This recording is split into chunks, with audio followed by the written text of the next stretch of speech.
est jeudi après-midi. Ce matin j'ai fait une recette pour mon blog, donc j'ai fait les pancakes que vous avez vu avant. Donc des pancakes à la noix de coco. Honnêtement j'en ai mangé que un demi parce que je pouvais pas en mettre plus dans mes macros. J'ai déjà toute ma journée qui est prévue et puis voilà, je pouvais pas en ajouter plus. Par contre Luca et puis le petit monstre ont tout mangé. Et puis là cet après-midi on va aller s'entraîner. Mais avant ça, donc là j'ai reçu un petit paquet. Je suis dans la chambre parce qu'il y a Mathéo qui regarde les dessins animés en fait. Mais j'ai reçu un petit paquet de Myriam de chez Healthy Cheat.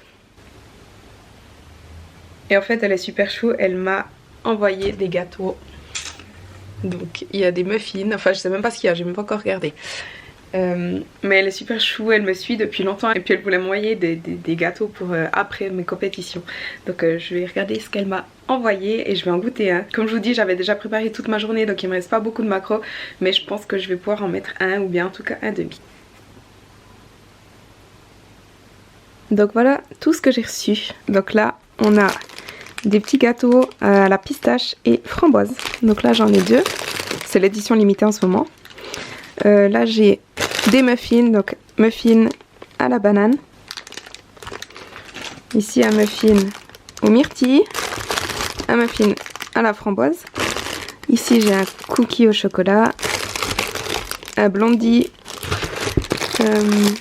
ça c'est des energy balls. Ici j'ai une madeleine au beurre de cacahuète et puis encore un brownie au chocolat. Et puis là elle m'a encore mis aussi un muesli protéiné et puis une préparation pour faire mes muffins au chocolat protéiné. Donc voilà, ça a l'air juste trop bon. J'ai envie honnêtement de tout goûter, mais là en fait je vais aller sur le site internet et puis je vais regarder les macros de chaque chose et je vais checker ce que je peux manger aujourd'hui. Donc là on a le site internet et il y a tout qui est montré. Donc là par exemple on a madeleine au beurre de cacahuète. Et puis je pense que je vais manger ça en fait parce que les macros... Ouais, je pense que je vais manger ça parce que c'est ce que je peux me permettre aujourd'hui. Donc la madeleine contient 15 g de glucides, 5 g de protéines et 5 g de lipides. Et puis le reste je vais mettre au congélateur parce qu'elle m'a dit que je pouvais les congeler, ce qui est bien parce que là je peux clairement pas tout manger. Je vais aussi en laisser un pour Luca et le petit, mais sinon je vais congeler le reste, comme ça je pourrais les goûter. Je vais juste goûter la madeleine.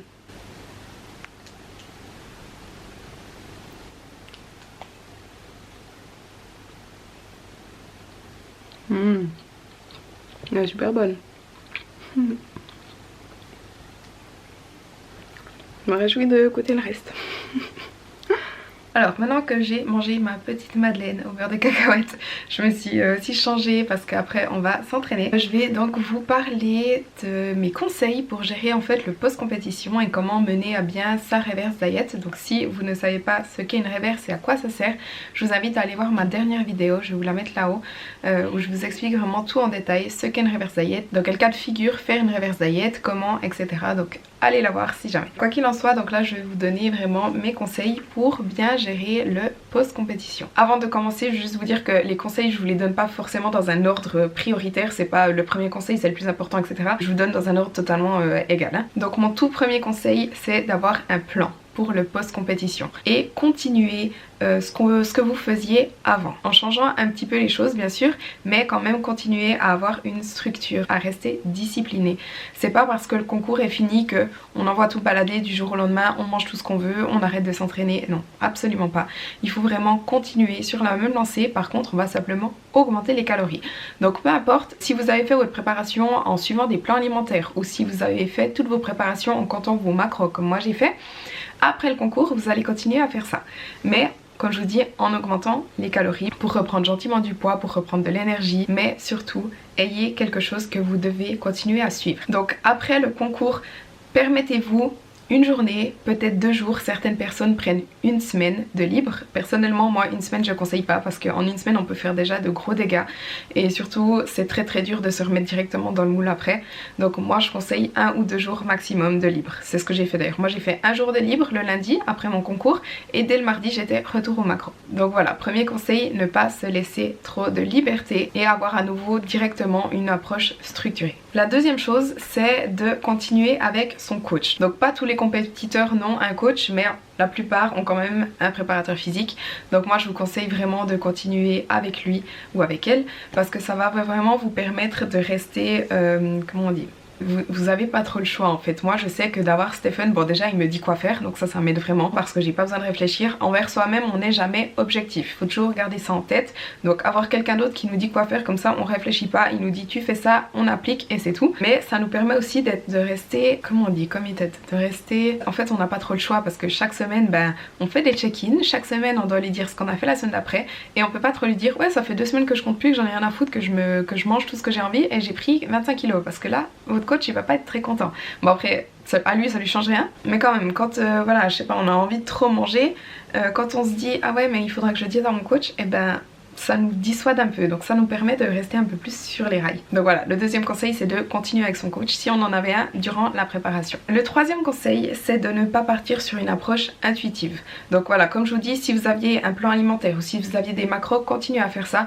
Ne vous dites pas ouais à partir de maintenant je vais manger en fonction de ma faim, parce que vous n'avez pas vos signaux de faim et de satiété habituels, parce que vos hormones sont totalement déglinguées, j'ai envie de dire. En fait il y a 2 hormones principales qui causent ça. La première c'est la leptine, c'est l'hormone de la satiété en fait, et le corps est produit par la masse grasse. Donc quand vous avez plus de masse grasse, votre corps ne produit plus suffisamment de leptine, vos niveaux de leptine sont très très bas et donc vous n'avez pas forcément cette sensation de satiété comme vous l'aviez avant, donc vous avez l'impression d'avoir toujours faim. Et l'autre hormone c'est la gréline, là au contraire les niveaux sont très hauts et ça c'est donc l'hormone de la faim, donc vous avez toujours faim. Donc les 2 hormones ne sont pas à des niveaux normaux parce que vous n'avez pas suffisamment de masse grasse, et ces hormones vont se stabiliser seulement à partir du moment où on va reprendre un petit peu du gras. Donc c'est pour ça qu'il ne faut pas partir sur une approche intuitive, parce que vous aurez tout le temps faim et vous aurez toujours envie de manger. Donc si vous vous dites ok je mange à ma faim, en fait vous allez manger beaucoup plus que ce que votre corps a besoin, parce que vous aurez l'impression de toujours avoir faim, mais en fait votre corps n'a pas besoin d'autant de calories. Donc moi je conseille vraiment de ne pas partir sur une approche intuitive, tout du moins pas tout de suite, mais plutôt à partir du moment où vous avez repris un petit peu du poids, où vous sentez que votre faim est un petit peu plus gérable. Le 4e conseil que j'ai à vous donner c'est de ne pas rester en déficit calorique. Donc en fait reprendre du poids ça peut vraiment faire peur, on peut vraiment avoir peur de reprendre le gras après un concours, et certaines personnes se restreignent trop après un concours. Et en fait il faudrait assez rapidement augmenter vos calories, revenir à un niveau de calories assez normal et ne pas maintenir ce déficit, ne pas rester trop bas en calories pendant trop longtemps, parce que voilà, pour votre santé c'est pas forcément bon. C'est vraiment important d'augmenter assez rapidement les calories, de ne pas rester trop longtemps en déficit calorique, et donc d'accepter la prise de poids. Ça c'est vraiment quelque chose de très important. Ça peut vraiment faire peur de se dire qu'on va prendre du gras, parce que en fait on a l'habitude de se voir tellement sec que ça peut vraiment être assez difficile de prendre du gras, en fait de prendre la masse grasse. Mais il faut vraiment accepter ça, il faut vraiment se dire que le niveau de masse grasse qu'on a actuellement ce n'est pas un niveau normal, ce n'est pas un niveau sain, et il faut vraiment se dire que c'est nécessaire de reprendre un petit peu du poids, de reprendre un petit peu du gras. Donc il ne faut pas maintenir le déficit calorique, il faut vraiment augmenter les calories assez rapidement, diminuer le cardio assez rapidement aussi, pour quand même reprendre un petit peu du poids et accepter cette prise de poids. Le 5e conseil que j'ai à vous donner c'est de s'autoriser un petit peu plus de flexibilité. Donc autant pendant une préparation on est vraiment au gramme près, on fait pas d'écart, et donc ce qu'il faut vraiment réussir à faire après un concours c'est de s'autoriser un petit peu plus de flexibilité. Donc ça veut dire plusieurs choses. Ça veut dire que peut-être voilà, un jour on dépasse ses macros de 10 grammes ou de 20 grammes de glucides ou de lipides ou quelque chose comme ça, et bien c'est pas très grave, il faut l'accepter, c'est pas la fin du monde, on n'est pas en préparation, justement on n'est plus en préparation, c'est ça qu'il faut se dire. Donc si on dépasse un tout petit peu c'est pas très grave, si on compte pas tout au gramme près c'est pas très grave. Je sais pas, si par exemple on met un petit peu de ketchup sur son plat et qu'on n'a pas pesé, et tant pis, soit on le compte pas du tout, soit on met juste 10 grammes dans son application et puis on estime. Si une fois on mange à l'extérieur et qu'on ne peut pas compter, et bien on va essayer d'estimer. Donc certes ce sera peut-être pas le plus précis possible, mais il faut être flexible. C'est aussi à ça que sert l'alimentation flexible, hein. Si vous êtes sur un plan alimentaire, il faut aussi vous vous préparer à de temps en temps devoir un petit peu changer ce plan. Ça veut pas pour autant dire que vous avez tout fait foirer ou que ah merde la journée est ruinée, pas du tout. Mais il faut vraiment réussir à s'autoriser plus de flexibilité justement. C'est ce qui va vous permettre de rester dans les rails et de pas tout faire foirer, parce que si vous autorisez pas cette flexibilité justement, le jour où vous dépassez, vous allez vous dire merde j'ai tout fait foirer, et ben autant bouffer tout ce que je trouve dans ma cuisine parce que voilà, foutu pour foutu, autant y aller. Et puis si un jour vous dépassez un petit peu, vous glissez de 10 grammes, de 40 grammes ou quelque chose comme ça, essayez de ne pas le compenser sur le jour d'après, parce qu'en fait c'est ça qui va enclencher des cercles vicieux. Si vous continuez de vous restreindre alors que vous avez déjà des envies, vous avez déjà faim, etc. Si vous allez vous restreindre les jours d'après, ça va empirer la chose, parce que le jour d'après vous aurez encore plus faim, encore plus envie, vous allez recraquer ou redépasser, et puis le jour d'après vous devrez encore plus vous restreindre. Enfin bref, ça fait un cercle vicieux. Vous allez constamment dépasser vos macros, essayer de les réduire le jour d'après, les redépasser, etc. Et puis vous ne vous en sortez plus, vous vous sentez coupable, vous avez beaucoup de culpabilité, etc. Donc honnêtement, autorisez-vous de la flexibilité. Le 6e conseil que j'ai à vous donner, c'est de ne pas acheter toutes les choses dont vous avez envie et dont vous ne pouviez pas manger durant votre préparation, ou en tout cas pas toutes les choses en même temps. Achetez-en une à la fois. Je vais vous donner un exemple, c'est que vous êtes au magasin et vous avez envie de goûter ces biscuits, ces biscuits, ces biscuits et ces biscuits. Alors il n'y a aucun souci, mais achetez pas les 4 sortes différentes en même temps, parce que vous aurez les 4 sortes à la maison et puis vous aurez envie de goûter chaque sorte. Donc vous allez manger un biscuit de celui-là, un biscuit de cette sorte là, un biscuit de cette sorte là, un biscuit de cette sorte là, et puis en fait ça va s'additionner, ça va faire quand même beaucoup de calories au total. Donc vous avez meilleur temps d'acheter une sorte à la fois, comme ça vous vous autorisez une sorte de biscuit un jour, mais vous n'avez pas la tentation de goûter toutes les sortes le même jour. Puis une fois que le paquet est fini, vous en achetez un autre. Ça c'est une chose, et la deuxième chose c'est en fait de ne pas garder toutes les tentations que vous avez, de ne pas les garder à la maison. Moi la semaine passée, honnêtement je vais vous dire, c'était assez difficile de rester dans les rails parce que j'avais vraiment très faim. Comme je vous ai dit, j'ai un petit peu dépassé mes macros, pas énormément, mais ce qui me donnait vraiment très envie, c'était les céréales de petit déjeuner à Luca. Il avait des Ciniminis je crois, et puis des miel pops, ou enfin un truc du genre, je sais plus. Et en fait c'était dans l'armoire, à chaque fois que je les voyais j'en avais envie. Et déjà il y avait 2 sortes, donc j'ai eu envie de goûter les 2 sortes. Et puis ensuite je savais toujours, à chaque fois que j'ouvrais l'armoire je voyais ces céréales. J'avais aussi du chocolat et à chaque fois je voyais j'en avais envie. C'est aussi un petit peu pour ça que j'ai dépassé mes macros. Donc mon conseil c'est de ne pas garder ça à la maison en fait. Si vous savez que vous avez tendance à craquer sur certaines de ces choses, et bien simplement ne les achetez pas et ne les gardez pas chez vous. Comme ça vous avez juste aucun risque de craquer dessus. Par exemple moi aussi, voilà, comme je vous ai dit au début de semaine avec les galettes de riz au chocolat, je vais plus en racheter parce que ça m'est déjà arrivé une fois que je finisse le paquet entier alors que je voulais juste en manger une ou deux. Donc je ne vais simplement plus en acheter. Et puis maintenant en fait j'ai demandé à Luca de cacher les céréales. Ça paraît con, mais ça me permet de ne plus craquer dessus quand je suis toute seule à la maison par exemple, parce que quand il est là il n'y a pas trop de soucis. En général c'est plutôt quand je suis seule que j'ai vraiment des envies comme ça et que je me dis ouais c'est pas grave, et que du coup au final je dépasse mes macros. Donc voilà, je vais demander qu'il les cache au moins pendant un petit moment. Le temps que je reprenne du poids, comme je vous dis, que mes hormones se stabilisent, que j'ai un peu moins faim, moins de cravings, moins d'envie, moins de pulsions alimentaires. Et le tout dernier conseil que j'ai à vous donner, c'est... je ne sais plus. Et le tout dernier conseil que j'ai à vous donner, ça rejoint un peu le fait de ne pas tout acheter le même jour, c'est de prendre conscience que la nourriture sera toujours là. Donc en fait ça sert vraiment à rien d'acheter un peu de tout et de tout garder à la maison et de vouloir tout finir d'un coup, parce qu'en fait demain cette nourriture sera toujours là. Je veux dire, c'est pas parce que vous mangez un biscuit aujourd'hui qu'il faut terminer le paquet en entier, parce que demain ces biscuits seront toujours là et vous pourrez en manger demain. Je veux dire, on vit dans une société où on a de la nourriture en abondance. Il faut vraiment prendre conscience que chaque jour on pourra manger vraiment ce qu'on veut. Il faut vraiment se dire, on a de la nourriture, on aura toujours accès à de la nourriture, il n'y a pas besoin de se presser de tout manger le jour même. Donc voilà. C'est un peu mes conseils pour gérer au mieux le post-compétition. Donc pour résumer, je sais pas si c'était très clair, après votre compétition, ayez un plan précis et restez avec votre coach. Ne partez pas sur une approche intuitive ou sur du je mange tout ce que je veux du jour au lendemain. Vraiment acceptez que vous devez reprendre du poids, acceptez de ne plus être vraiment parfait, d'avoir un petit peu plus de flexibilité, et dites-vous vraiment que si de temps en temps vous dépassez, eh bien ce n'est pas très grave, ce n'est pas la fin du monde. Et la dernière chose, c'est de ne pas garder des tentations à la maison, d'acheter vraiment au jour le jour ce que vous avez envie en petite quantité pour ne pas risquer de craquer. Et dites-vous aussi que la nourriture sera toujours là. J'espère que ces conseils vous auront aidé si vous sortez d'une compétition. N'hésitez pas à me dire aussi si vous avez des questions ou si vous voulez me donner simplement vos conseils à vous, ce que vous avez fait en post-compétition pour le gérer au mieux. Donc moi je vais aller m'entraîner maintenant. J'ai donc les jambes aujourd'hui et puis 30 minutes de cardio.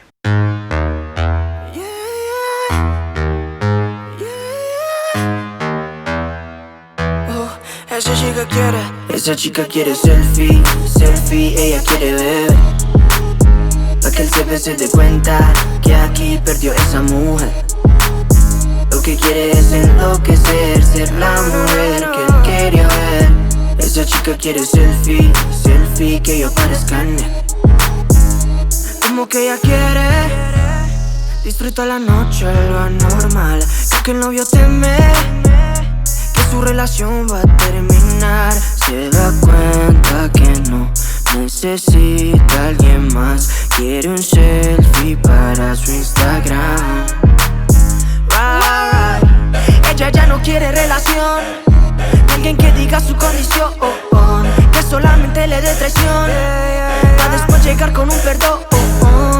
Quiere hangar y cervezas, baby, que goza la vida y lo hacen como esa chica quiere selfie, selfie, ella quiere ver. Pa' que el CP se dé cuenta que aquí perdió esa mujer, perdió esa mujer. Lo que quiere es enloquecer, ser la mujer que él quería ver. Esa chica quiere selfie, selfie, que yo parezca en mí, que yo parezca en mí. No tiene sueños, solamente en sus sueños. Nos ponemos risueños con un norteño y mi flow brasileño. Yo te juro que es bueno, ya me doy el palo. Es empate si lo desigualo. Le gusta lo nasty y lo malo. Me traje un regalo. Ella ya no quiere relación, alguien que diga su condición, que solamente le dé traición, para después llegar con un perdón. Quiere hangar y cervezas, baby, que goza la vida y lo hacen como esa chica quiere selfie, selfie, ella quiere ver, ella quiere ver. Pa' que el CP se dé cuenta que aquí perdió esa mujer, perdió esa mujer. Lo que quiere es enloquecer, ser la mujer que él quería ver. Esa chica quiere selfie, selfie, que yo parezca en mí, que yo parezca en mí. Dime todo lo que ella quiere, nada ha sido regalado. Entre más independiente, más quiero estar a su lado. Esas nenas, mata, es que más. Ella está plena la noche entera. Esa chica quiere selfie, selfie, ella quiere ver, ella quiere ver. Pa' que el CP se dé cuenta que aquí perdió esa mujer, perdió esa mujer. Lo que quiere es enloquecer, ser la mujer que él quería ver. Esa chica quiere selfie, selfie, que yo parezca en mí, que yo parezca en mí. Esa chica quiere selfie, selfie, ella quiere ver. Pa' que el CP se dé cuenta que aquí perdió esa mujer. Lo que quiere es enloquecer, ser la mujer que él quería ver. Esa chica quiere selfie, selfie, que yo parezca en él. Como que ella quiere, disfruta la noche, lo anormal. Creo que el novio teme que su relación va a terminar. Se da cuenta que no necesita a alguien más. Quiere un selfie para su Instagram. Ella ya no quiere relación, alguien que diga su condición, que solamente le dé traición, para después llegar con un perdón. Quiere hangar y cervezas, baby, que goza la vida y lo hacen como esa chica quiere selfie, selfie, ella quiere ver. Pa' que el CP se dé cuenta que aquí perdió esa mujer, perdió esa mujer. Lo que quiere es enloquecer, ser la mujer que él quería ver. Esa chica quiere selfie, selfie, que yo parezca en mí, que yo parezca en mí. No tiene sueños, solamente en sus sueños. Nos ponemos risueños con un norteño y mi flow brasileño. Yo te juro que es bueno, ya me doy el palo. Es empate si lo desigualo. Le gusta lo nasty y lo malo. Me traje un regalo. Ella ya no quiere relación con alguien que diga su condición, que solamente le dé traición pa' después llegar con un perdón.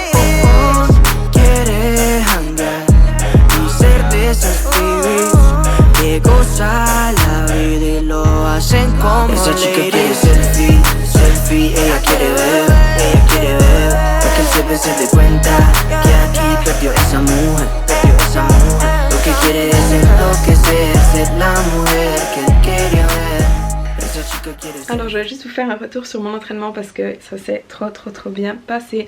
Je retrouve de l'énergie durant mes entraînements, je rekiffe mes entraînements à nouveau. Je me sens de nouveau forte, enfin disons que je me sentais tellement faible durant tous mes entraînements ces dernières semaines que là je me sens à nouveau, je sens que j'ai de la force. Ça me fait du bien aussi de pas être totalement morte après le premier exercice. Donc franchement c'est cool, le cardio ça passe aussi easy quasiment, donc ça fait trop du bien. Bref. Sinon je vais terminer cette vidéo ici, donc j'espère que la vidéo vous a plu. Si c'est le cas, n'oubliez pas de liker la vidéo et de vous abonner à ma chaîne si ce n'est pas encore fait. On se voit dans la prochaine vidéo.